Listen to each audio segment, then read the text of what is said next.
राजस्थान में हुजूमी तशद्दुद का एक और वाक़या, वसीम नामी नौजवान जाँ बहक। मुल्क की रियासत राजस्थान में एक मरतबा फिर हुजूमी तशद्दुद का वाक़या पेश आया। बावसूख ज़राए के मुताबिक अलवर के बानसूर में जंगल से लकड़ी लाने के लिए पहुँचने वाले अक़लियती तबके के 3 नौजवानों को हुजूम ने शदीद तशद्दुद का निशाना बनाया, जिसके नतीजे में एक की मौत हो गई जबकि दीगर 2 ज़ख्मी बताए गए हैं।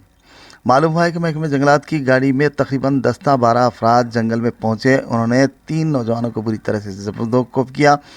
इस सिलसिले में मुतल्लिक़ा पुलिस ने मुकदमा दर्ज कर लिया। तैयब खान नामी शख्स ने बताया कि 17 अगस्त को उनके बेटे वसीम ने रामपुर गांव से लकड़ी ख़रीदी थी और वो लकड़ी लेकर वापस लौट रहे थे कि हुजूम ने उनका पीछा करते हुए उन पर हमला कर दिया।